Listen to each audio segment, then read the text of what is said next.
Great government teacher. సూర్యాపేటకు చెందిన శీలా అవిలేను అనే government teacher చాలా గొప్ప వ్యక్తి అని చెప్పొచ్చు. ఎందుకంటే ఈయన సొంత డబ్బులతో నగరంలోని తన ఇంట్లో పబ్లిక్ లైబ్రరీని ఏర్పాటు చేశారు.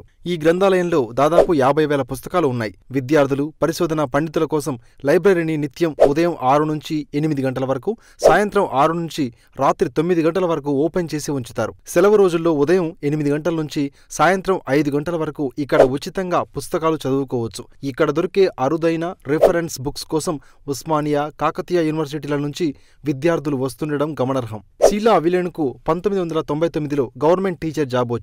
అప్పటి నుంచి ఆయన ఈ సామాజిక సేవా కార్యక్రమం నిర్వహిస్తున్నారు. ప్రస్తుతం కొత్తపల్లిలోని జిల్లా పరిషత్ హైస్కూల్లో తెలుగు పండిట్గా పనిచేస్తున్నారు. ఈయన వీకెండ్స్లో, హాలిడేస్లో పుస్తకాల కొనుగోలు కోసం షాపుల చుట్టూ తిరుగుతుంటారు. వేరే వాళ్ళైతే ఈ సమయంలో కుటుంబంతో గడపడానికో, విందు వినోద కార్యక్రమాల్లో పాల్గొనడానికో వెళ్తుంటారు. కానీ ఈ ప్రభుత్వ ఉపాధ్యాయుడి తీరు వేరు. తనకు వచ్చే శాలరీలో 5వ వంతును పుస్తకాల కోసం కేటాయిస్తున్నారు. ఈ 50,000 పుస్తకాల్లో తెలుగు పుస్తకాలు 40,000, మిగతావి ఇంగ్లీష్, హిందీ, 100 పుస్తకాలు కన్నడ, మరాఠీ, ఉర్దూ. కాంపిటేటివ్ ఎగ్జామ్స్కు ఉపయోగపడే ఇలాంటి జీకే, కరెంట్ అఫైర్స్ని ఎప్పటికప్పుడు తెలుసుకునేందుకు మీ ఫోన్లో డైలీ బైట్స్ కరెంట్ అఫైర్స్ యాప్ను డౌన్లోడ్ చేసుకోండి. ఈ పోటీ ప్రపంచంలో నిరంతర అప్డేట్గా ఉండండి.